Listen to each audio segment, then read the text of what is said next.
같이 기도하시겠습니다.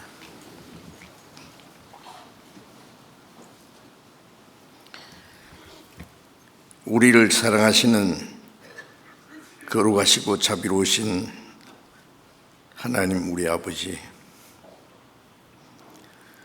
하나님을 멀리 떠나 죄 가운데 행하던 우리를 불쌍히 여기시고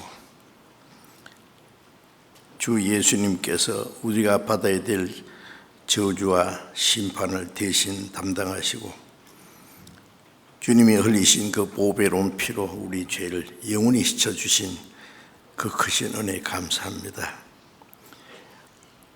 우리로 하여금 그 크신 하나님의 은혜를 깨닫고 믿음으로 구원을 받게 하시고 영원한 생명과 하나님의 나라에 들어갈 수 있는 영광스러운 소망을 갖게 된 것을 감사합니다. 우리의 남은 생에도 하나님이 함께 하셔서 우리를 항상 진리 가운데로 인도해 주시고 남은 생에 하나님의 뜻과 영광에서만 살 수 있도록 다스려 주시는 주님 참으로 감사합니다. 이 시간 주님의 보배로운 피로 함께 구원받은 저희들 주님 앞에 모여서 하나님의 은혜를 찬송하며 말씀을 배우며 주님과 함께하는 거룩한 무리 안에서 교제케 하심을 감사드립니다. 이 시간에도 주님이 우리 가운데 함께 계셔서 우리 각 사람을 굽어 살피시고 하나님의 자비로운 손길로 더욱 붙들으시고 주님의 은혜와 말씀과 성령의 능력으로 우리를 더욱 온전케 하셔서 우리의 남은 생에 진정 하나님의 뜻과 영광에 의해서 살아갈 수 있도록 인도해 주옵소서. 우리가 하나님의 말씀을 듣고 잊어버리지 아니하고 우리의 마음과 생활 속에 지켜 행할 수 있도록 인도해 주옵소서.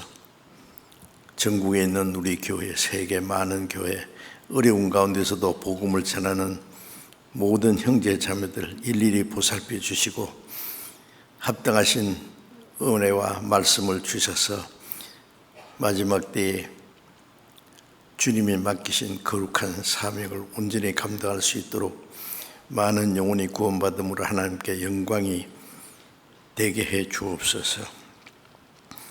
때를 따라 우리에게 필요한 말씀을 주시고 우리의 행할 길을 가르쳐 주는 주님, 이 시간에도 우리에게 나타내시고자 원하시는 주님의 말씀, 주님의 거룩하신 뜻을 더욱 깨달아 알 수 있도록 인도해 주옵소서. 우리 주 예수 그리스도의 이름으로 기도드렸습니다. 아멘. 하겠습니다.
찬양대 감사합니다.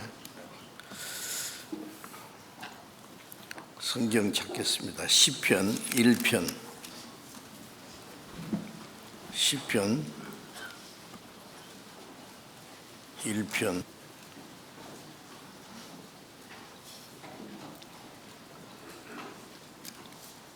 1절부터 6절까지 천천히 같이 읽겠습니다.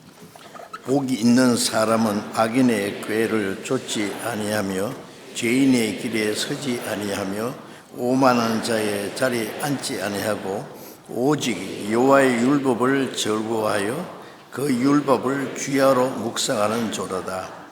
저는 시냇가에 심은 나무가 시절을 쫓아 과실을 맺으며 그 잎사귀가 마르지 아니함 같으니 그 행사가 다 형통하리로다. 악인은 그렇지 않으며 오직 바람에 나는 겨와 같도다. 그러므로 악인이 심판을 견디지 못하며 죄인이 의인의 회중에 들지 못하리로다. 대저 의인의 길은 여호와께서 인정하시나 악인의 길은 망하리로다. 시편 1편을 중심해서 시편에 있는 말씀을 몇 차례 말씀을 드렸습니다. 오늘은 이제 읽은 말씀 중에서 시편 1편 2절에 오직 여호와의 율법을 즐거워하며 그 율법을 주야로 묵상하는 자로다.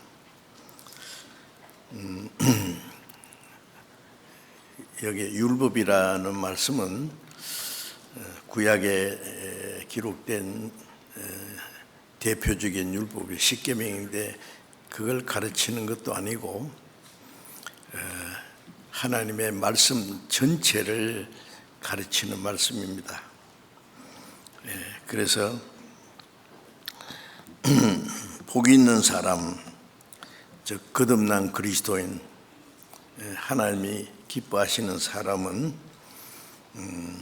하나님의 말씀을 즐거워하며 주야로 묵상하는 자로다 했어요. 하나님의 말씀을 즐거워하며 주야로 묵상한다. 자, 어떻습니까? 우리가 정말 하나님의 말씀을 얼마나 사모하고 그 말씀을 얼마나 즐거워하고 있는지 한번 생각해 보겠습니다. 세상에 있는 모든 것, 육신적인 것, 어떤 것보다도 하나님의 말씀을 더욱 사모하고 즐거워하고 있는지,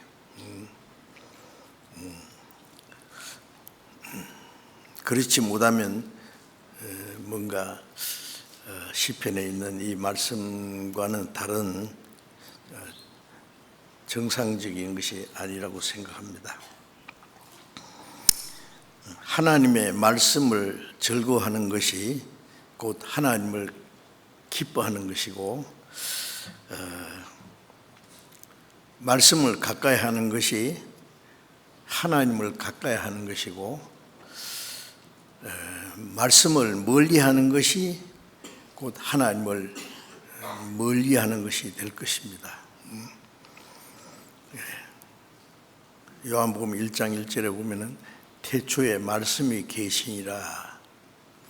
이 말씀이 곧 하나님이시라. 왜 하나님을 말씀이라고 하시느냐면은 우리가 볼 수 없는 하나님이 하나님 말씀을 우리는 들을 수는 있어요. 그래서 하나님 말씀으로 우리에게 나타나십니다. 여러 가지로. 그래서 말씀을 기뻐하는 것이 곧 하나님을 기뻐하는 것이고, 말씀을 가까이 하는 것이 하나님을 가까이 하는 것이라고, 또 말씀을 멀리하는 것이 하나님을 멀리하는 것이 될 겁니다. 야고보서 4장 8절에 보면은 하나님을 가까이 하라. 그리하면 그가 너를 가까이 하시리라. 우리가 하나님을 가까이 하려고 노력하면 하나님이 그 사람을 가까이 하신다 그랬어요.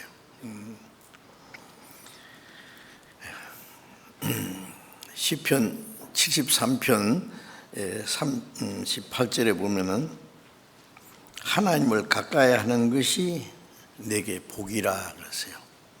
하나님을 가까이 하면은 신령한 축복뿐 아니라 실제 육신의 축복도 받을 수 있고 또 아직 구원받지 못한 가족들이 구원받을 수 있게 될 거예요.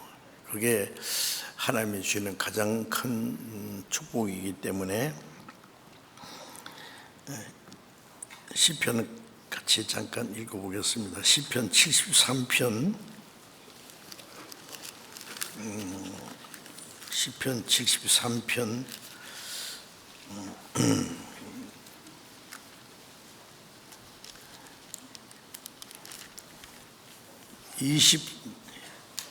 24절을 같이 읽겠습니다. 주의 교훈으로 나를 인도하시고 후에는 영광으로 나를 영접하시리니. 주의 교훈으로 나를 인도하시고 이 땅에 사는 동안에는 하나님의 말씀을 통해서 하나님을 알고 하나님의 은혜를 깨닫고 우리 영혼의 구원을 받았습니다. 그래서 구원받은 후에는 말씀을 따라 살아가는 것이 우리 신앙생활입니다. 주의 교훈으로 나를 인도하시고 후에는 영광으로 나를 영접하시니. 하나님의 말씀으로 구원을 받은 사람이 하나님의 말씀으로 인도를 받고 보호를 받고 그리고 멀잖아 그 하나님의 영광에 들어간다고 했어요.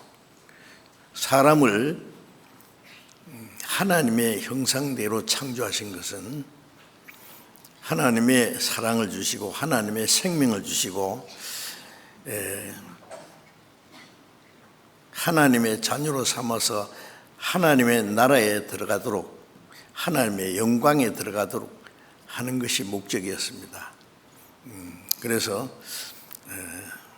이 땅에 사는 동안에 말씀으로 구원받고 말씀으로 인도받는 사람, 주의 교훈으로 나를 인도하시고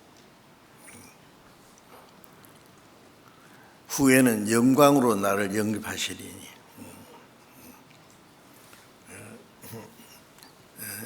지난 시간에 그런 말씀을 드렸죠.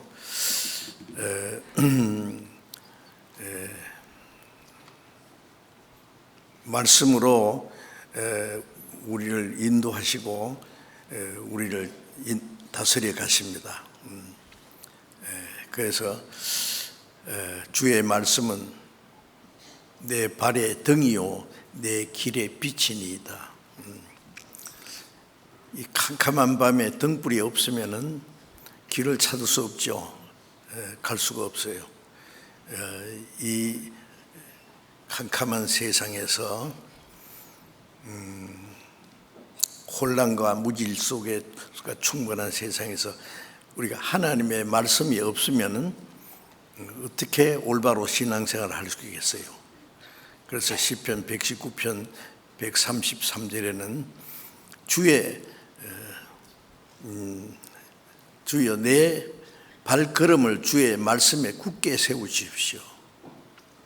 내 발 한 걸음 한 걸음을 말씀 가운데로 세워주시고 아무 제약이 나를 주장치 못하게 하소서.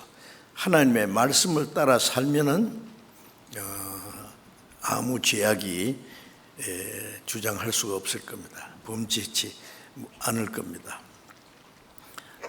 그래서 하나님의 말씀을 통해서 구원받고 구원받은 후에 하나님의 말씀으로 우리의 마음과 생활을 날마다 새롭게 하시고 하나님의 말씀으로 하나님의 나라에 들어갈 때까지 인도하십니다. 말씀으로 인도를 받는 사람이 장차 하나님의 영광에 들어가게 될 겁니다. 그래서 지금은 말씀으로 우리를 인도하시고 후에는 영광으로 나를 영입하신다. 그 말씀을 가만히 생각해 보세요. 하나님의 영광에 들어갈 수 있는 사람은 구원을 받았을 뿐 아니라 그 말씀의 교훈대로 살아야 됩니다. 주님의 교훈으로 나를 인도하신다 그랬으니까 교회 다니지만은 구원받지 못한 사람이 너무 많고 또 구원받았다고 하는 사람 중에서 말씀을 따라 사는 사람도 적은 것 같습니다. 그 사람이 참으로 구원받은 사람인지 참된 그리스도인인지 하나님 보실 때 정말 복 있는 사람인지는 그 사람이 말씀 인도를 받고 말씀 안에서 즐거워하는지 하나님의 말씀을 즐거워하며 주야로 묵상한다 그랬죠. 하나님의 말씀을 읽고 듣고 순종하는 것이 내 마음에 내 생애에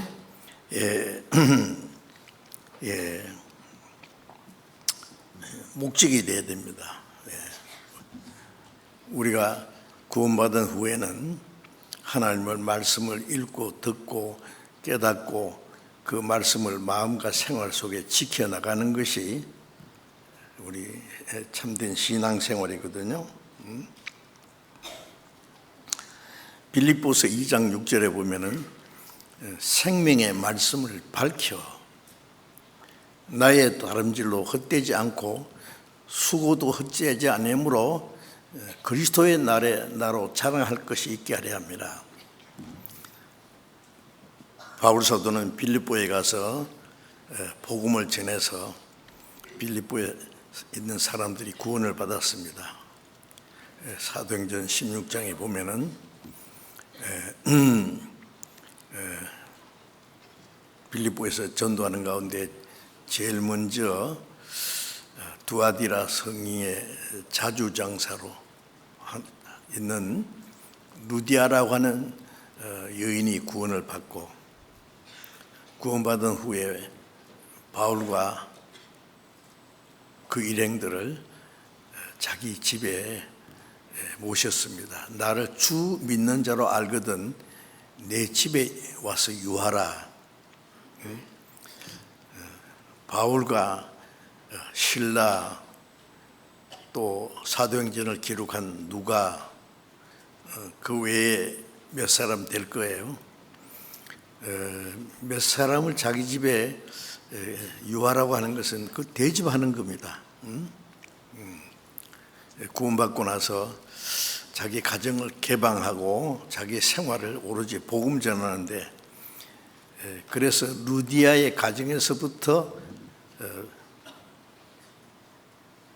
빌립보 교회가 시작되었습니다. 그래서 생명의 말씀을 밝혀 이 말씀을 기록할 때는 사도 바울은 저기 로마의 옥중에 갇혀 있을 때 보낸 편지입니다.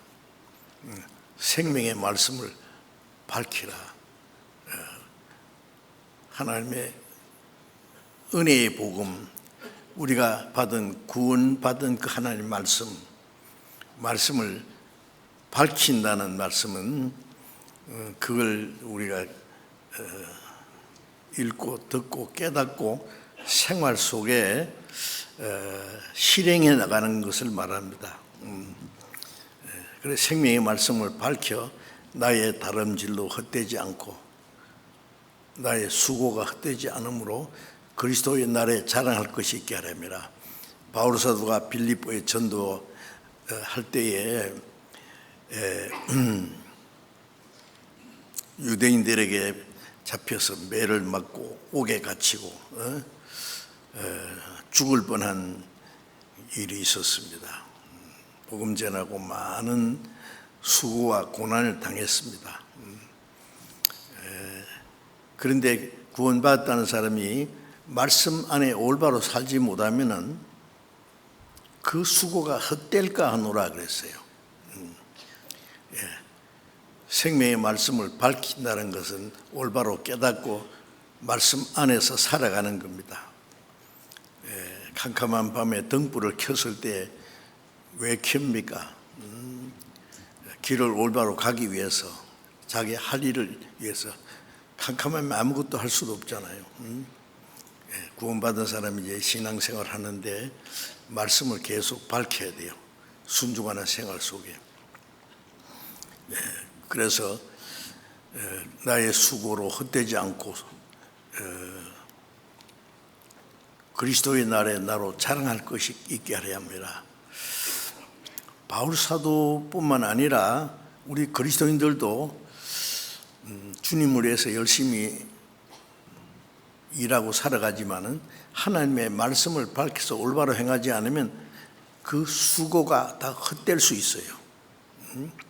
수고가 헛되면은 예수님께서 오실 때에 우리가 행한 대로 심판하실 텐데 그때 그 모든 수고가 헛되면은 그리스도의 날에 자랑할 것이 상급받을 것이 아무것도 없을 거예요. 나의 다름질로 헛되지 않고 고린도전서 9장에 보면 다름질하는 자들 다 달아날지라도 상 얻는 사람은 한 사람인 줄 아십니다. 상을 얻도록 이와 같이 다름질하라. 바울 사도는 신앙생활하는 것을 다름질하는 걸로 비유했습니다. 다름질하는 사람은 목표를 향해서 끊임없이 달려가야 됩니다. 힘들고 다리가 아프고 숨차고 어려워도 그 목표를 향해서 힘껏 달려갑니다. 그것처럼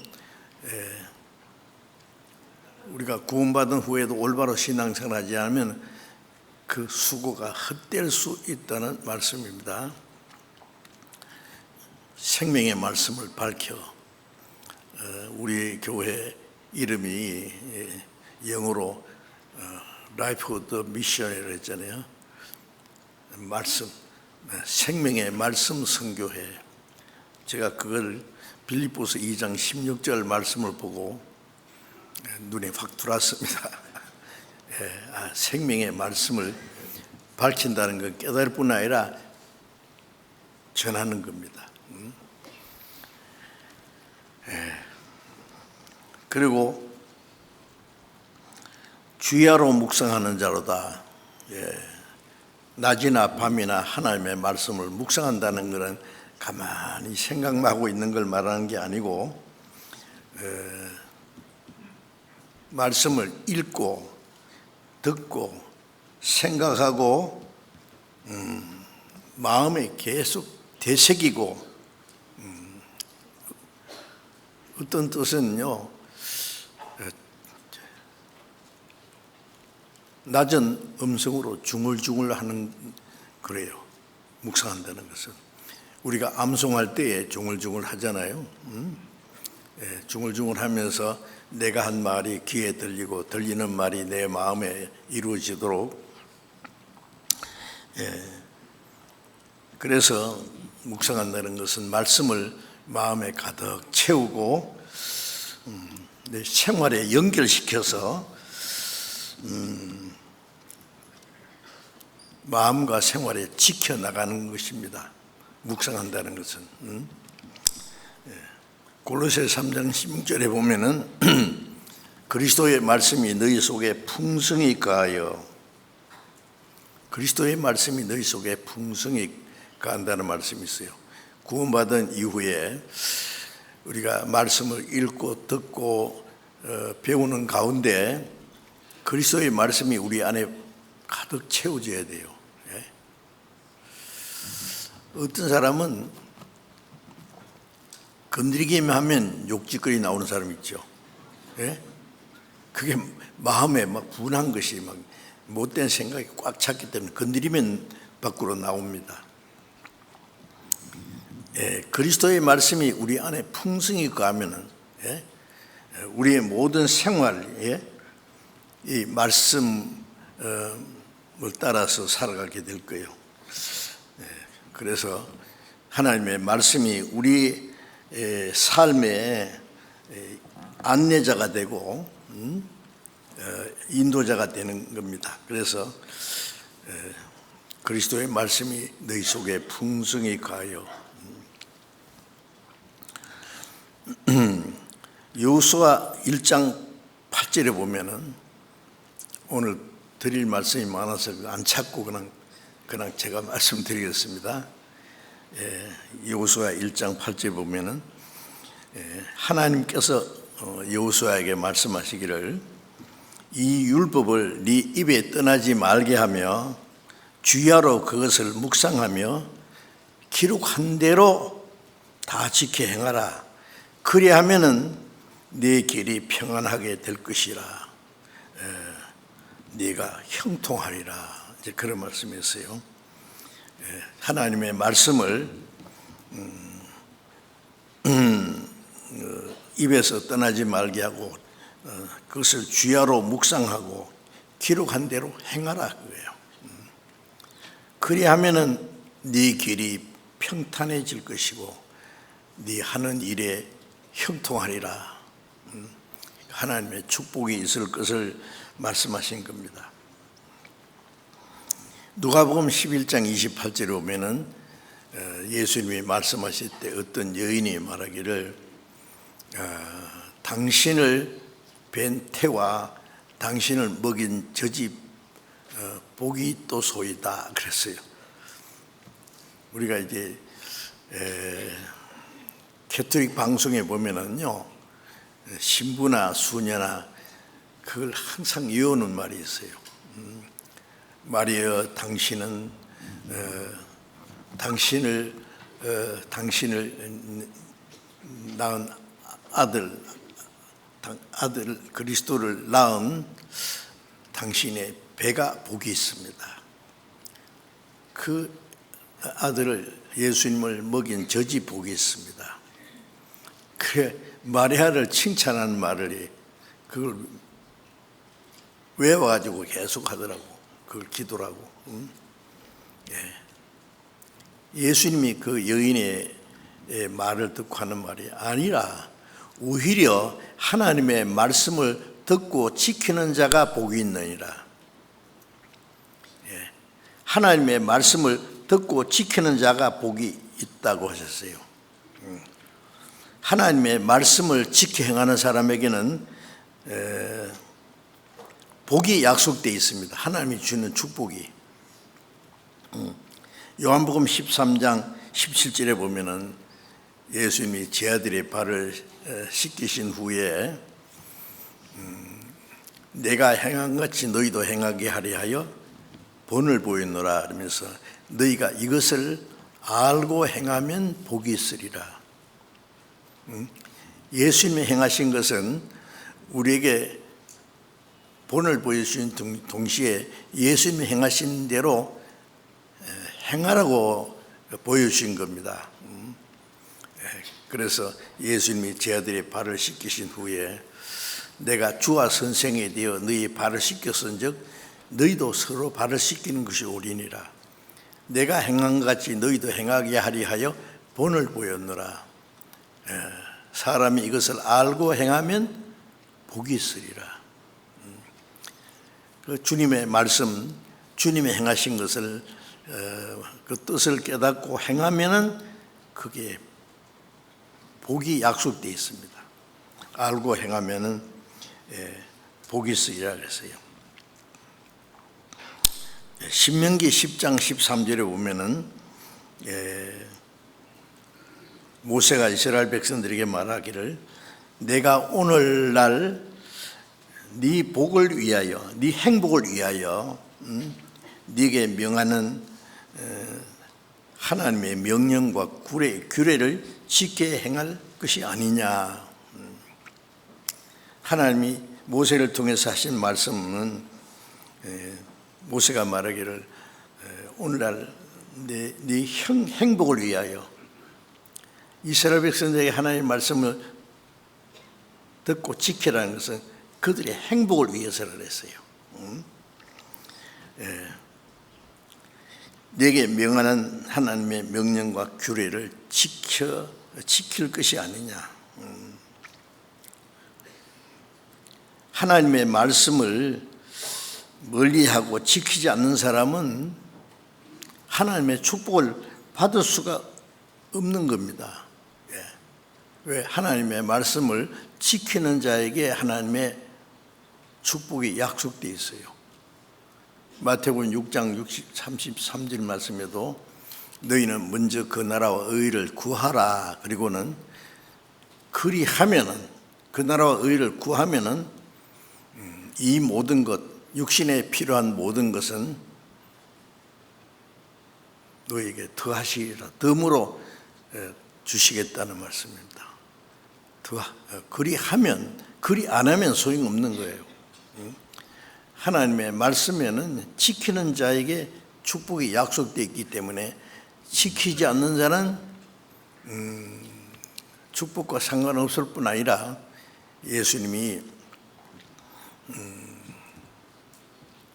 누가복음 16장에도 너희가 나를 주여 주여 하면서도 어찌하여 나의 말하는 것을 행치 않느냐.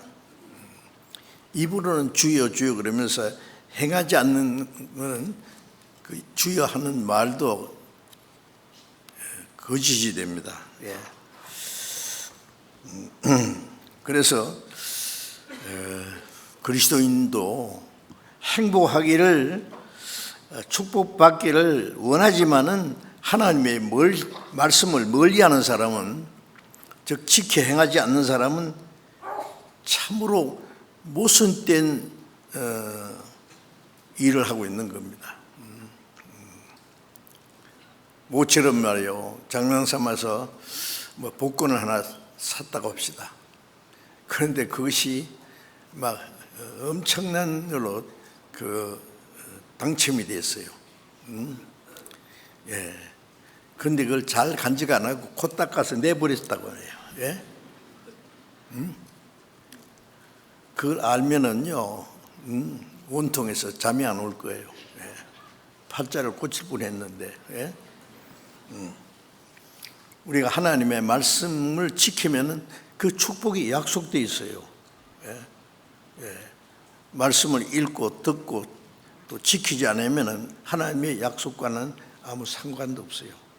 그 하나님이 주시고자 하는 축복을 스스로 잃어버리고 있는 겁니다. 세상 사람들은 자기 수단 방법과 자기의 노력으로 살아갑니다. 그렇지 않습니까? 그런데 그리스도인들은 달라요. 뭐가 다르냐면 그리스도인들은 자기 노력과 수고로 잘 사는 것이 아니라 우리는 하나님의 말씀을 잘 지키면 하나님의 축복 안에서 살아가게 됩니다.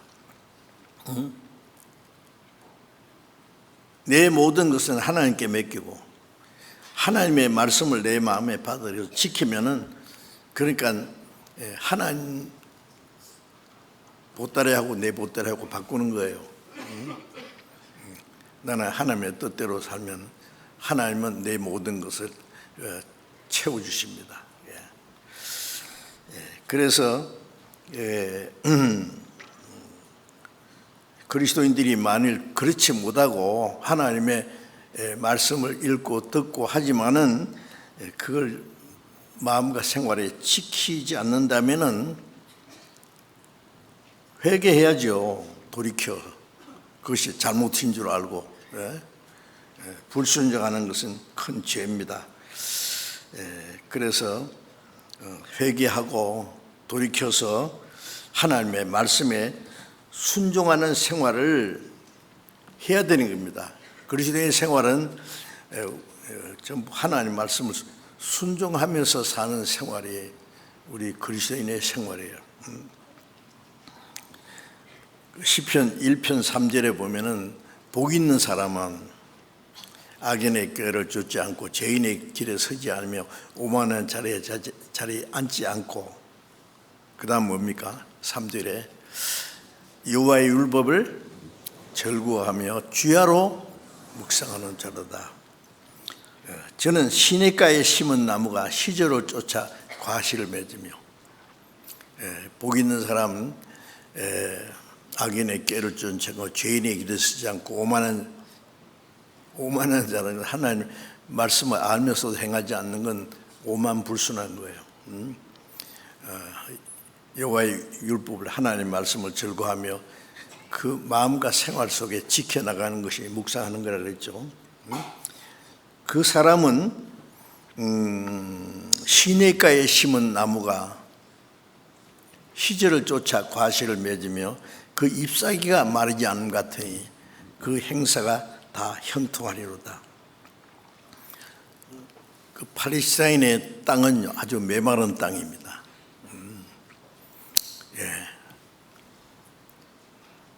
비도 잘 내리지 않고요. 그래서 메마른 땅인데, 그게 나무 심어 놔봐야 안 돼요. 말라 죽어버려요. 근데 이게 시냇가에 심은 나무는 그랬죠. 거듭난 그리스도인의 복 있는 사람, 하나님의 말씀을 절구하고 그 마음과 생활에 지켜나가는 사람은 시냇가에 심은 나무라는 건 하나님이 그 사람을 시냇가에다 심었어요. 시냇물은 항상 흐르고 있잖아요.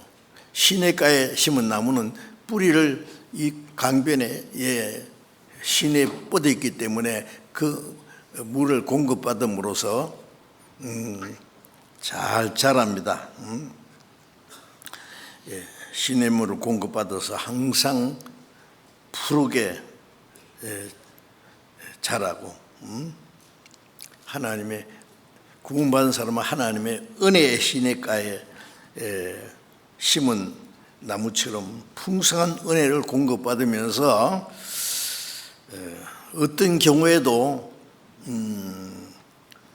마르지 않습니다. 아름다움과 풍성함을 유지하면서 시절을 쫓아 열매를 맺는다고 그랬죠. 그 잎사귀가 마르지 않는다. 그렇죠. 가뭄이 와도 잎사귀 마르잖아요. 이게 시냇가에 심었기 때문에.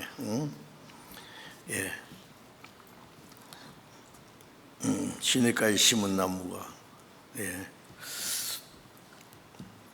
시절을 쫓아 과실을 맺는 것처럼 적당한 때에, 필요한 때에 열매를 맺습니다. 기회인 것 따라 하나님의 영광을 위한 일에 순종하고 봉사하고 적절하게 자기의 실과를 하나님께 제공할 수 있을 겁니다.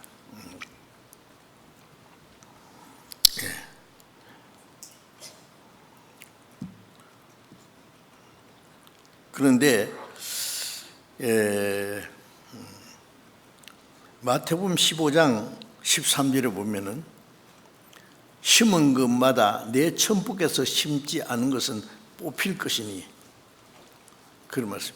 심은 것마다 심기는 심었는데 하나님이 심지 않은 게 뭐겠어요? 쉽게 말하면 믿기는 믿는데, 교회는 다니는데, 그 속에 하나님이 심으신 생명이 없어요. 하나님, 그 사람은 하나님이 심으신 것이 아니에요. 그러면 뿌리를 잘못 박은 거예요. 시냇가에. 하나님은 시냇가에 심은 나무기 때문에 하나님이 심으신 나무는 뽑히지 않습니다. 뽑히지 않을 뿐 아니라 가뭄이 와도 해를 받지 않고 마르지 않고 잎사귀가 청청하고 아름답게 그리고 열매를 맺게 됩니다. 시편 1편 4편에 보면은 그 행사가 다 형통하리로다 그런 말씀이 있어요. 시냇가에 심은 나무는 시절을 쫓아 가시를 매며 열매를 맺은 것 같다. 그리고 그 행사가 그 하는 일이 다 형통하리로다. 이 형통하다는 말씀은 뭐 육신적인 형통을 말하는 것이 아니라 보이지 않는 영적 형통함입니다. 하나님을 온전히 의뢰함으로 하나님의 은혜와 도우심으로 모든 일이 하나님의 은혜 가운데 형통하게 되는 걸 말합니다. 하나님의 말씀을 묵상하고 지키는 사람은 어떠한 고난과 역경이 있을지라도 하나님의 다스림 안에 있으므로 결코 두려워하거나 염려하지 않습니다. 하나님의 은혜와 보호 안에서 시냇가에 심은 나무가 잎이 청청하고 또 때를 따라서 열매 맺는 것처럼 어떤 고난과 시련이 있어도요, 하나님이 그 사람을 단련하시고 온전케 하심으로 신앙이 무럭무럭 성장하고 그리고 하나님의 영광을 위한 열매를 맺게 되는 겁니다. 그 생활 속에. 그 시냇가에 심은 나무는 잎사귀가 마르지 않는 것처럼요, 그리스도인의 그 복 있는 사람, 하나님의 율법을 절구하여 묵상하면서 마음과 생활에 지켜나가는 사람은 얼굴의 모습이 달라질 거예요. 항상 편안하고 항상 그 모습이 밝고 절구할 겁니다. 어떤 고난과 역경이 와도 그것으로 인해서 실망하거나 낙담하지 않습니다. 베드로전서 5장 10절을 잠깐 보겠습니다. 베드로전서 5장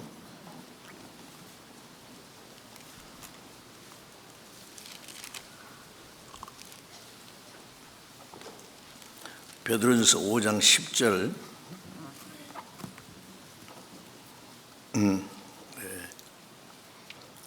같이 읽겠습니다.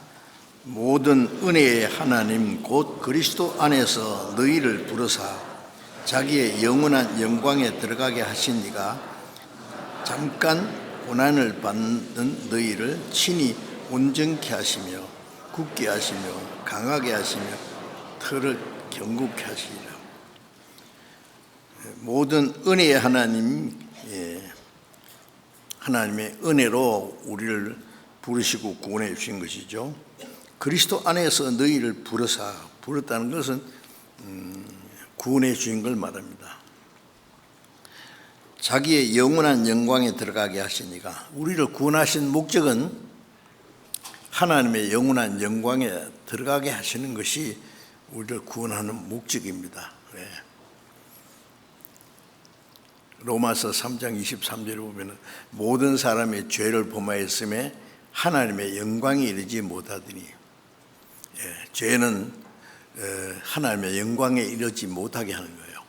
하나님의 영광에 이르지 못하면 어떻게 되느냐? 반대로 영원한 수치와 저주를 받게 되는 겁니다. 모든 사람이 죄를 범했음에 하나님의 영광에 이르지 못하는데, 하나님이 우리를 구원하신 것은 구원받은 사람이 은혜에 감사하고 보답하고 순종하는 생활을 하면은 그 사람은 시냇가에 심은 나무처럼 신앙이 성장하고 어떤 고난과 역경이 있어도 단련받고 자라가는 겁니다. 그래서 우리를 구원하신 목적은 하나님의 영원한 영광에 들어가게 하시는, 그게 구원한 목적입니다. 그래서 히브리서 2장 10절에 보면은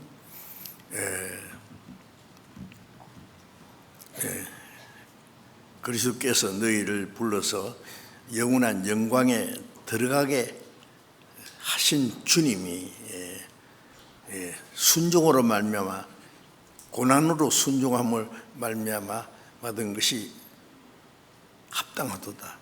주님이 우리를 구원해서 영원한 영광에 들어가기 위해서 주님이 대신 고난을 받고 죽기까지 하셨습니다. 우리를 구원하신 목적은 우리를 구원해서 영원한 영광에 들어가게 하시는, 그러니까 잠깐 고난을 받은 너희를 친히 온전케 하시며, 구원받은 후에 우리의 신앙생활에 하나님이 같이 계시고 인도하시지만은 고난이 있어요. 그렇죠? 그리스도에게는 고난이 있습니다. 고난도 있고 희생도 있고, 앞서간 성도들이 얼마나 많은 고난을 받았습니까? 사도들이 복음을 전하기 위해서 얼마나 많은 환난을 당하고 죽기까지 했습니다. 그런데 잠깐 고난입니다. 고린도서 6장 17절에 보면은 우리가 잠시 받는 환난이 경한 것이 아주 가벼운 것이 영원하고 영광스러운 영원한 영광의 중한 것을 이루게 하미니, 우리가 받는 고난은 잠깐이고 그로 말미암아 주는 영광은 영원한 거랬어요. 영원한 거. 그래서 로마서 8장 17절에도 우리가 그리스도와 함께 영광을 받기 위해서 고난도 함께 받아야 될 것이나, 생각건대 현재의 고난은 장차 우리에게 나타날 영광과 좋게 비교할 수 없다. 고난은 잠깐이고 아무리 해봐야 죽기밖에 더 아까워요. 우리 육신이. 고난은 잠깐이고 아주 가벼운 것, 작은 겁니다. 그러나 그로 말미암아 얻어지는 영광은 영원하고 중한 것이 크고 놀라운 겁니다. 그래 현재의 고난은 장차 우리에게 나타날 영광과 좋기 그 비교할 수 없도다. 오늘 개미 한 마리 잡아가 갖다 줬더니 황소 한 마리를 줘요. 그런 일은 세상에 없었기만, 하나님은 그보다 더 큰 일을 하십니다. 우리가 잠시 받는 고난, 이걸 알면은 우리가 신앙생활하면서 주를 위해서 받는 고난은 그것에 실망하지 않아요. 즐거워합니다. 그래서 잠깐 고난을 받은 너희를 친히 온전케 하시며 굳게 하시며 강하게 하시며 틀을 견고케 하시라. 우리에게 고난을 주시는 목적은 우리를 온전케 하기 위해서. 구원을 받았지만은 우리는 아직 불완전합니다. 마태복음 5장 48절에 보면은 하늘에 계신 너희 아버지의 온전하심 같이 너희도 온전하라. 지옥 갈 죄인이 구원받았지만 구원받은 후에는 하나님처럼 온전하게 되라고요. 사람이 어떻게 하나님처럼 온전하게 되겠어요? 그런데 하나님은 나를 반만 닮아도 좋다고 안 하십니다. 하늘에 계신 아버지의 온전한 일 같이 너희도 온전하라. 그래서 신앙생활 하는 가운데 하나님이 하나님의 은혜와 말씀과 능력으로 우리를 날마다 온전케 하시며 굳게 하시며 우리 신앙을 아주 굳세게 합니다. 어떤 고난과 어려움이 닥쳐도 넘어지지 않게 강하게 하시며 틀을 견고케 하시라. 온전케 하고 굳게 하고 강하게 하고 틀을 온전케 하기 위해서는 고난을 주시는 거예요. 그걸 위해서. 그 고난이 아주 좋은 겁니다.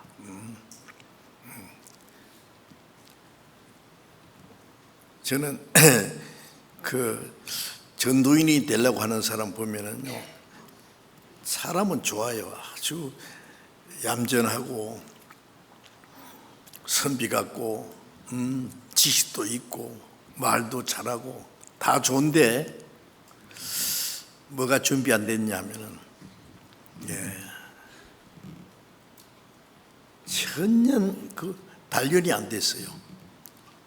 온실에서 자란 식물처럼 너무 연약해요.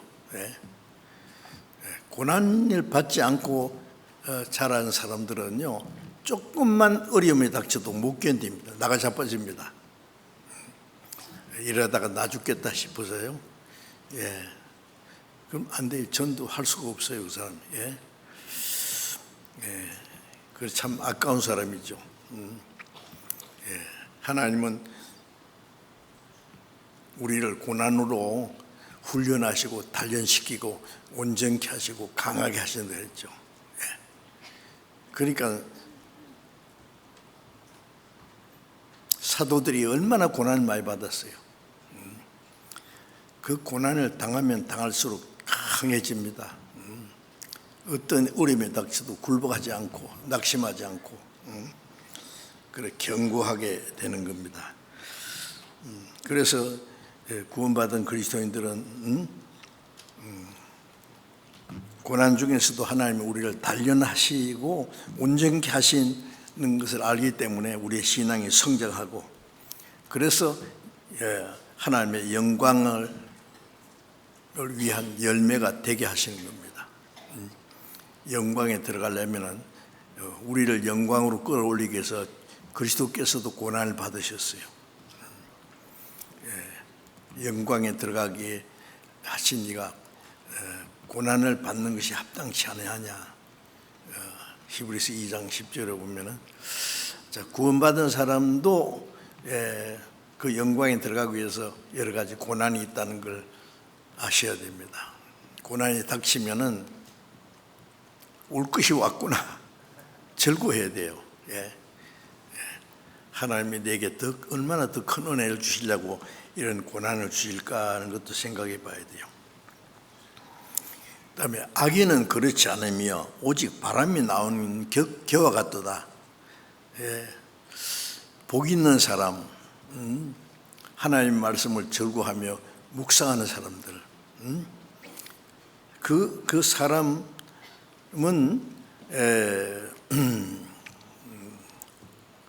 주님의 말씀을 순종하고 어떤 시련과 고난이 있어도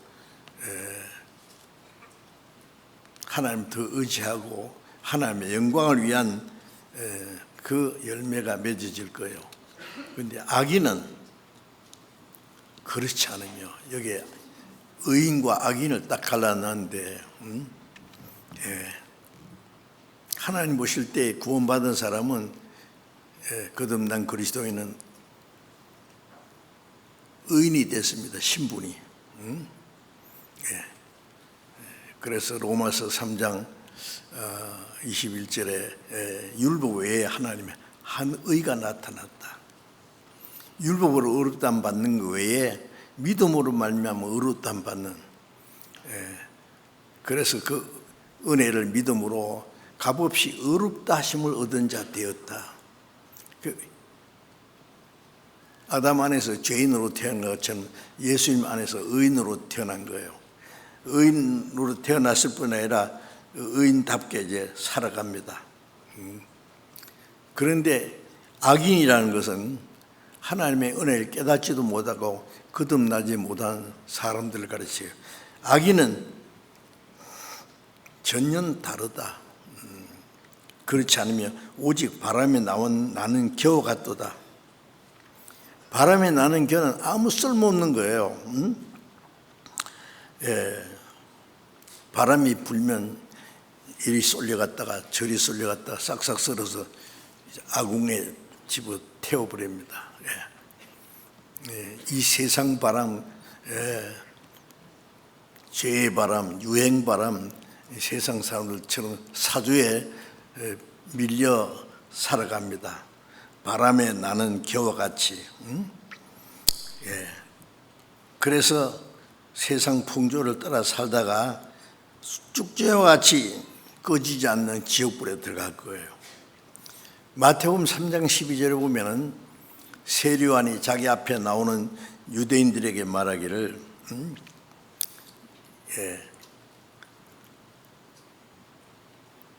독사의 자식들아, 누가 너희를 가리켜 임박한 진노를 피하다 하느냐. 그리스도께서 타작마당을 정하게 하사 알곡은 모아 곳간에 들이고 쭉쟁이는 꺼지지 않는 불에 태우시라. 이 타작할 때 까부르면은요, 알곡은 안으로 들어오고 쭉쟁이는 날아갑니다. 처음에 금부락지 먼지 날아가고 더 세게 하면은 껍데기가 날아갑니다. 까부를 이렇게 할수록 알곡은 점점 안으로 들어오죠. 그래서 알곡은 모아 곳간에 들이고 천국 창고에 들이고 쭉쟁이 같은 죄인들은 끄지 않는 지옥불에 태우시라. 끄지 않는 지옥은 지옥이죠, 뭐예요? 끄지 않는 불이. 그래서 악인이 심판을 견디지 못하며 죄인이 의인의 회중에 들지 못하리로다. 악인이 하나님의 심판을 어떻게 피할 수가 없는 겁니다.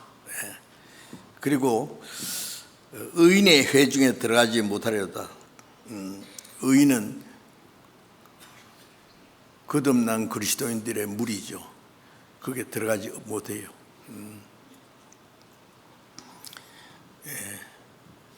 거듭나지 못한 사람은 거듭나지 못한 구원받은 거룩한 무리, 거듭난 거룩한 무리 가운데 들어가지 못합니다. 이 땅에서는요, 그 의인과 악인이 섞여 있을 수 있어요. 그렇죠? 가라지가 곡식과 함께 자라가듯이 이 마귀 자식들이 하나님의 자녀들 속에 숨어 있습니다. 잘 분별을 못해요. 근데 나중에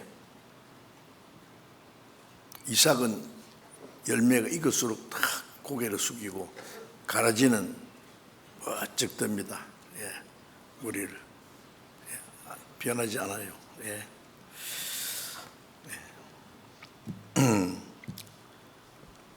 그래서 이 세상에는요, 악인이 의인들을 회중에 섞여 있을 수 있습니다. 구원받은 사람들 가운데도 거듭나지 못한 사람들이 섞여 있어요. 그래서 그들이 가끔 신앙적으로 문제가 생깁니다. 그러나 하늘에 있는 거룩한 무리 가운데는요, 무리에게는 거듭나지 못한 영혼이 단 한 명도 거기에 받아들이지 않을 거예요. 들어갈 수가 없어요. 악인이 의인의 회중에 들지 못하리로다. 죄인들이 하나님 나라에서는 살 수가 없어요. 대저 의인의 길은 여호와께서 인정하시나, 의인의 길은 하나님이 인정하신다 그랬죠. 인정하신다는 말은 하나님이 알아주세요. 하나님이 기뻐하세요. 그리고 하나님이 지켜주시고 도와주십니다. 의인의 길은 여호와께서 인정하시나 악인의 길은 망하리로다.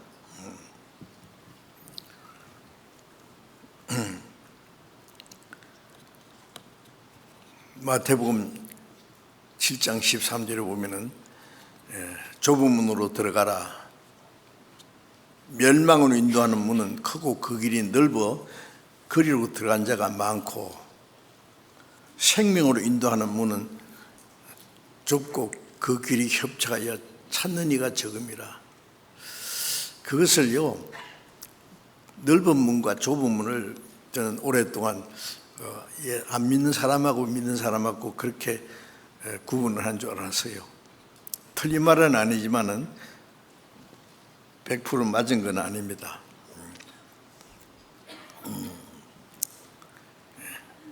그런데 그 다음 성경에 보면은요, 나더러 주여 주 하는 자마다 천국에 다 들어갈 것이 아니요 다만 하늘에 계신 내 아버지의 뜻대로 행하는 자에 들어가리라. 주여 주 하는 사람은 믿는 사람입니다. 예? 주여 주여 그리고 뭐 새벽 기도도 하고 철학 기도도 하고 금식 기도도 하고 열심히 합니다. 그것만 하겠어요? 헌금도 하고. 어떤 사람은 뭐 신령한 은사를 받아가지고요, 예언도 하고 방언도 하고 병도 고치고. 그래서 예수님이 그날에 많은 사람이 나더러 이르되 주여 우리가 주의 이름으로 선지자노라 하고, 주의 이름으로 목사도 하고 전도사도 하고 선교사도 하고 성경 가르치고, 그러니까 선지자 노릇 했다고 말이고 실제로 한 거예요. 또 주의 이름으로 귀신을 쫓아내고, 주의 이름으로 귀신아 나가라 하고 나가요. 병도 고치고 많은 기적을 행하지 않았습니까? 했어요. 그런데 예수님이 뭐라 했냐면 내가 너희를 도무지 알지 못하니 불법을 행한 자다 날 떠나가라. 이 사람은 큰 상 받을 줄 알았을 거예요. 그런데 예수님이 너를 도무지 알지 못하겠는데, 응? 어떤 사람이 말하기를 나는 당신을 위해서 수고도 하고 일도 하고 많은 일을 했습니다. 그런데 칭찬해 줄 줄 알았더니 아니 당신 누군데? 나는 모르겠는데. 어떻게 된 거예요? 날 떠나가라 그랬죠.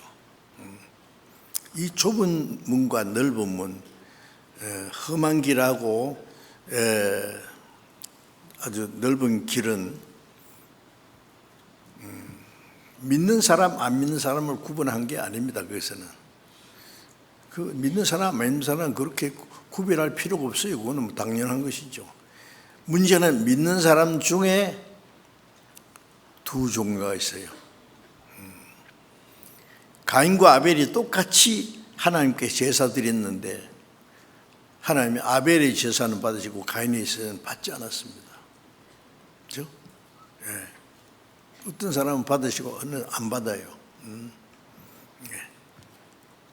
유대인들을 얼마나 하나님께 열심히 했습니까? 율법을 지키려고 노력하고, 십계명을 지키고 안식일을 지키고 11조를 바치고 열심히 했습니다. 그러나 그들이 그리스도를 배척했어요.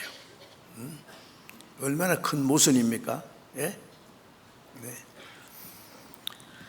예. 그래서 이 좁은 문과 넓은 문도 믿는 사람 안 믿는 사람을 구별한 것이 아니라 믿는 사람 중에 두 종류였어요. 믿고 천국 가는 사람이 있냐면 믿고도 지옥 가는 사람도 있어요. 아주 모순된 말이죠. 물론 그 믿음이 잘못된 믿음이에요. 예. 성경에 그런 사람이 아주 많습니다. 누가복음 13장에 보면은 좁은 문으로 들어가기를 힘쓰라 내가 너희에게 이르노니 들어가기를 구하여도 못하는 자가 많으리라. 좁은 문으로 즉 천국으로 들어가려고 구하는 사람은 많은데 가는 사람보다 못 가는 사람이 더 많다 그 말이에요. 예?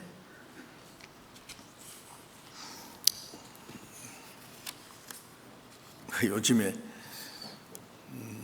기독교 전성시대죠. 교파도 막 수백 종류예요. 예. 교회당도 많고 목사도 많고 믿는 사람들 아주 많죠. 예. 그런데 그 중에 하나님이 인정하시는 사람이 얼마나 될까요? 의인의 길은 여호와께서 인정하시나 하나님이 보시고 하나님이 알아주시고, 예? 기뻐하시고 인도해 주시는 그 사람이 얼마나 될까요? 그래서 들어가기를 구하는 사람은 많은데 가는 사람보다 못 가는 사람이 더 많으니라고 말씀하셨죠. 의인의 길은 여호와께서 인정하신다는 말은 하나님이 잘 알고 계시죠. 마태복음 10장 30절에 보면 너희 아버지께서는 너희 머리털도 다 해신 바 되었다. 하나님이 우리의 마음과 우리의 생활을 다 감찰하시고 아십니다. 그만 아시는 게 아니라 내 머리털도 몇 개인지 다 해신다 그랬어요. 아니, 우리는 자기 자신의 속눈썹도 몇 개인지 몰라요. 그렇죠? 그 머리를 어떻게 셉니까? 하나님이 뭐 할 일 없이 머리만 세고 계신다는 게 아니라 모르시는 건 하나도 없어요. 시편 114편을 보면 하늘은 저 하늘의 별들의 수요를 다 세세요. 하늘의 별이 몇 개인지 아무도 모르죠. 1천억 개의 별로 만들어진 은하계가 또 1천억 개가 있다. 셀 수도 없어요. 그런데 하나님은 자기가 만든 별을 다 해십니다. 해실 뿐 아니라 그 별의 이름을 명하신다 그랬어요. 하나님 모르시는 거 하나도 없습니다. 하나님 우리의 마음과 우리의 생활을 지켜보시고 아십니다. 머리털도 다 해신바 됐다는 것. 하나님 내 사정을 모르시는 게 없어요. 내 모든 일들을 다 지켜보시고 있습니다. 그런데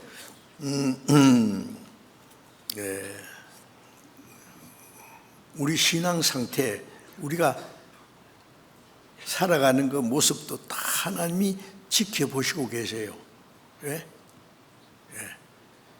하나님이 우리를 보시는 눈은요,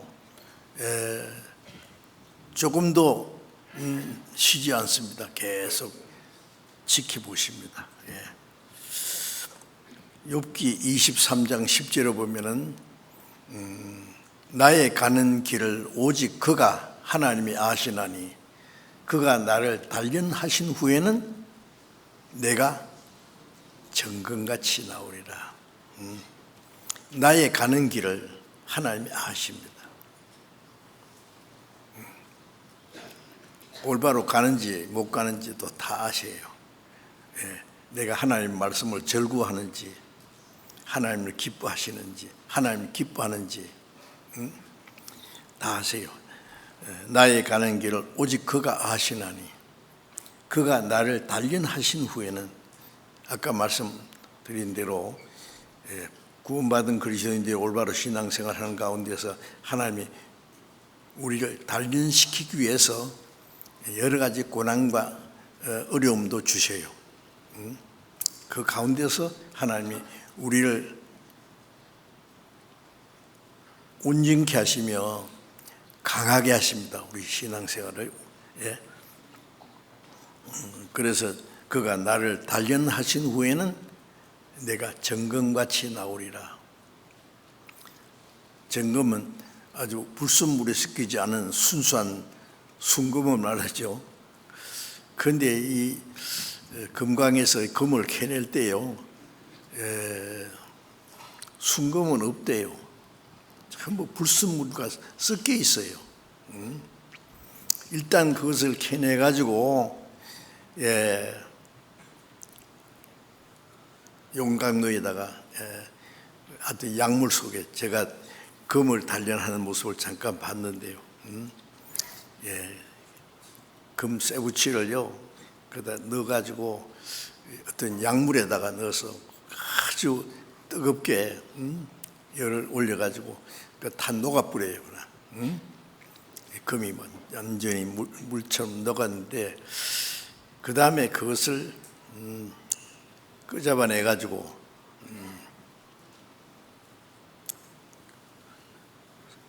쇠 널판 위에다 놓고 망치로 탁 때려가지고 그 다음에 이렇게 돌려요. 예. 그러면 이 종이짝보다도 더 얇게 쫙 펴집니다. 그런데 불순물이 들어가면 그 터져요, 그게. 그럼 또 집어넣는 거예요. 예. 그래서 불순물이 다 없어지면은 그 정금이 돼요. 불 속에 넣었다가 물 속에 집어넣었다가 막 망치로 때렸다가 거기서 정금을 만드는 것처럼요. 예. 하나님이 우리를 단련하셔서 우리를 정금같이 되도록, 정금같이 되어서 하나님의 영광에 들어가게 합당한 사람이 되게 하시는 겁니다. 의인의 길은 여호와께서 인정하시나 하나님이 다 지켜보시고 있어요. 인정하신다는 건 아시죠? 예? 주님, 내가 주를 위해서 뭐 했는데 아시죠? 아니, 내가 너를 도무지 알지 못하겠다. 인정한다는 건 아는 거죠. 예? 그 사람이 신분을 확인해 가지고 확실한지 인정하는 거 있죠. 여호와께서 의인의 길은 인정하신다. 우리의 가는 길을 하나님이 지켜보시고 아셔요. 그리고 인정하신다는 말은 기뻐하시는 겁니다. 예. 그리고 지켜주시고 도와주세요. 예. 악인의 길은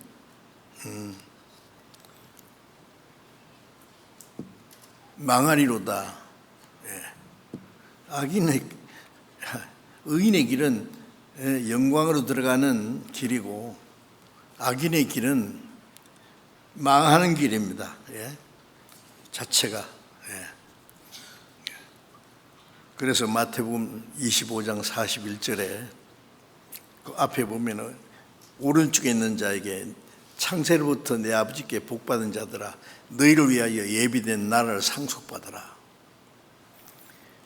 또 마태복음 25장 41절은 왼편에 있는 자들에게 이르기를 저주를 받은 자라 날 떠나 마귀와 그 사자들 위해서 예비된 영영한 불에 들어가라.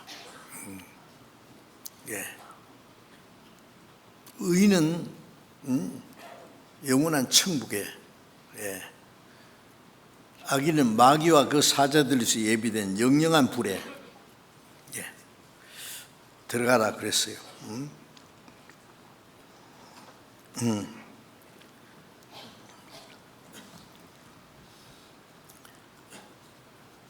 예수님이 열매 없는 무화과나무를 저주해서 말라 죽게 한 거 아시죠?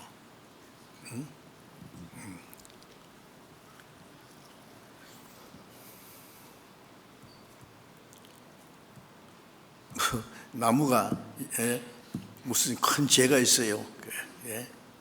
제가 어떤 책에 보니까 버트란드 러셀이라는 사람 철학자라 그러죠. 그 사람 어릴 때 부모를 잃고 아주 독실한 기독교인인 할머니 밑에서 자랐어요. 근데 이 사람이 하나님을 안 믿어지는 거예요. 끝까지 안 믿었어요. 그래서 그 사람이 쓴 책에 나는 왜 크리스찬이 아닌가? 나는 왜 안 믿는가? 안 믿는 이유 중에 몇 가지가 있는데 예수님이 무화과나무를 저주했기 때문에 안 믿는다는 거예요. 네? 어떤 사람이 감나무 밑에 가서 감 따먹으러 가니까 감이 없으니까 도끼로 콱콱 찢어 죽였다면은 좀 꾀짜지요, 그죠? 그런데 무화과 열매가 맺지 않았다는 것, 무화과 때가 아직 이르지 아니하였습니다. 무화과가요 처음에 조금 맺히는 기고 그 다음에 많이 맺히는 많이 맺힐 수 있는 때가 안 됐기 때문에 안 맺었는데 뭐 나무가 무슨 죄가 있어요? 열매 없는 무화과나무를 저소에 죽인 것은 잎사귀는 무성한데 하나님의 택한 백성이라는 그 자랑을 가지고 있는데 하나님의 영광을 위한 열매가 없는 것을 말하는 거예요. 그래서 이스라엘 민족이 저주받을 것을 가르쳐 말씀하신 겁니다. 그것처럼 우리도 하나님의 영광을 위한 아무런 열매를 맺지 못하면은 결국은 하나님이 심판해서 우리를 영원한 멸망으로 들어가게 될 거예요. 하나님이 우리의 길을 지켜보시고 보시고 보호하시고 악인의 운명을 피하게 하세요. 우리는 악용 같지 않게 의인들은 영원한 영광과 축복을 받게 될 겁니다. 그래서 마태복음 25장 46절에 의인은 영광에 악인은 영벌에 들어가게 되리라. 의인은 영생에 들어가고 악인은 영원한 형벌로 들어간다. 자, 여기서 우리가 시편 1편에 복 있는 자, 참으로 하나님 보실 때 복 있는 자가 되고 있느냐 그 말이에요. 복 있는 자, 하나님의 율법을, 하나님 말씀을 절구하며 주야로 묵상하는, 하나님 말씀을 생각하고 암송하고 마음에 되새기고 그 말씀을 마음과 생활에 지켜나가는 것이 묵상하는 거죠.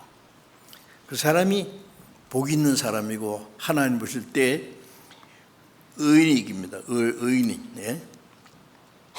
우리는 항상 복 있는 사람, 의인의 길에서 행해야 될 겁니다. 하나님 보실 때 의인의 길이 있고 악인의 길이 있고,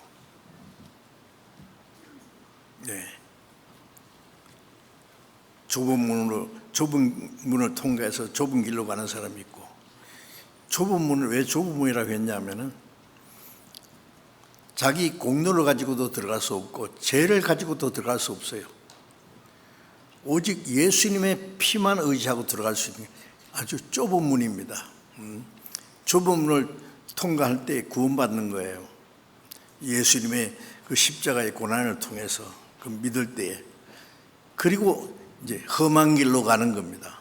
길이 협착하다 그랬죠. 구원받고 천국까지 가는 동안에 여러 가지 고난과 시련이 있기 때문에 좁고 협착하다 그랬어요. 그래서 찾는 이가 적음이라. 그런데 멸망으로 인도하는 문은 크고 그 길이 넓어서 그리로 가는 자가 많다. 자기 마음대로 사는 사람은 다 넓은 문을 통해서 넓은 길로 가는 사람이요. 결국은 멸망입니다. 그래서 복 있는 자와 의인의 길에서 길과 악인의 길, 이 두 가지. 의인의 길은 하나님이 인정하십니다. 하나님이 항상 지켜보시고 기뻐하시고 도와주세요. 악인의 길은 망하리로다. 우리는 항상 복 있는 자의 편에 서서 의인의 길에서 행해야 될 겁니다. 그래서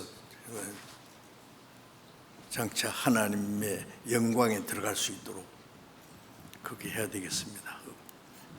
우리는 신앙생활에 우리의 이 말씀에 우리 신앙생활을 비춰봐야 돼요.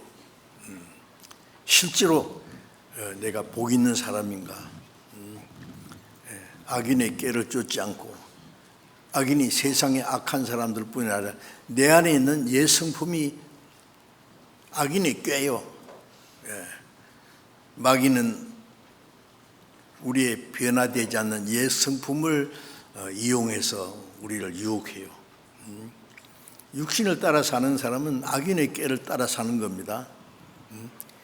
죄인의 길에 서지 않고 하나님의 말씀을 등지고 사는 사람, 하나님 보실 때 죄인이라고 말씀하십니다.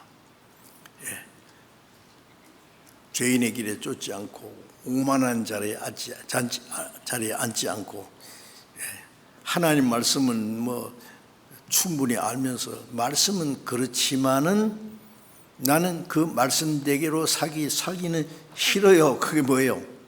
오만 불순한 거지, 하나님 보실 때.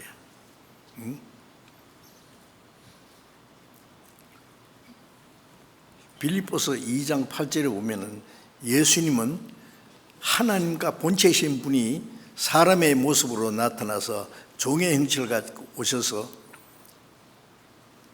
죽기까지 복종했다 그랬어요. 하나님과 동등한 분이 사람의 몸을 입고 종의 형체로 오셔서 십자가에 죽기까지 했어요. 십자가에 죽기까지 복종했으니 그 십자가에 죽으심이라.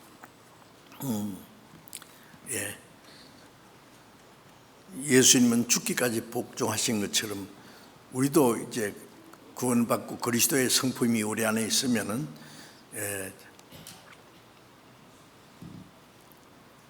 성령을 따라서 주님이 기뻐하시는 뜻을 따라서 우리의 남은 생애를 살아가야 될 겁니다. 의인의 길로. 내가 가는 길이 과연 의인의 길인가? 아니면 실제로 의인의 길로 가지 못하면 악인의 길로 가는 거야. 의인의 길은 여호와께서 인정하신다는 말은 항상 지켜보시고 익숙히 아셔요. 우리의 모든 것을. 그리고 기뻐하세요. 보호하세요. 그 나라에 들어갈 때까지 우리를 지켜주실 겁니다. 그래서 시편 1편에 있는 말씀을 항상 생각하면서, 시편 1편에 있는 말씀은 몇 번 같이 읽었기 때문에 짧은 그 성경이니까 다 암송하셨죠? 자주 암송하세요. 또 그리고 길을 가면서도 생각하고 잠을 자면서도 생각하면 잠이 잘 올 거예요. 그리고 그 말씀 비춰서 내가 잘못된 거, 모순된 것은 없는지 생각하고, 그러면은 우리는 시냇가에 심은 나무처럼 가뭄이 와도 잎이 청청하고 마르지 않고 모습이 항상 아름답고 때를 따라 열매 맺는 것처럼 하나님의 영광을 위한 그 아름다운 열매가 우리의 생활 속에 다 이루어질 겁니다. 그렇게 행하시기 바랍니다. 그리고 이제 얼마 후에는 우리 하계 수양회가 이제 시작됩니다. 1년 중에 이제 우리가 충기의 수양회도 있고 축의 수양회도 있지만은 하계 수양회는 제일 큰 교회 행사입니다. 7차례 7차까지 하니까요. 한 번 모일 때 10,000명 이상 모일 테니까요. 해마다 자꾸 모이는 식구가 늘어나요. 그래서 빨리 숙소를 이제 완공해야 되는데 지금 공사를 계속 하고 있습니다. 그래서 먼저 구원받은 우리가 한 마음이 되어서 기도하고 복음 전하는 가운데 많은 영혼이 구원받는 하나님의 역사를 하나님이 이루십니다. 그래서 우리가 하계 수양회 때는 목사님이나 전도사님이나 뭐 특별한 사람들만 전도한다고 하지 말고 우리 모두가 전도자라는 것을 잊지 말아야 됩니다. 하는 일은 뭘 하든지 다 다르고, 그러나 우리의 삶의 목적은 복음 전하는 겁니다. 그런 마음을 가지면 구원받는 사람을 날마다 더하게 하실 것이고, 학예 수양회 때 구원받은 사람이 제일 많아요. 그러기 위해서는 먼저 구원받은 사람의 간절한 기도와 그 한마음이 돼서 협력하는 것과 순종과 희생이 꼭 필요합니다. 그래서 많은 영혼이 구원받으면은 요한복음 15장 8절에 너희가 과실을 많이 맺으면 내 아버지께서 영광을 받으실 것이요 너희가 내 제자인 줄 알리라. 많은 영혼이 구원받을 때 하나님께서 영광을 받으십니다. 그리고 우리가 그리스도의 제자라고 하는 증거가 된다는 말씀입니다. 그래서 미리 수양에 참석하실 분들 위해서 기도하시고 준비하시고 모시고 갈 수 있도록 그 노력해 보시기 바랍니다. 같이 기도하겠습니다. 자비로우신 우리 아버지 하나님,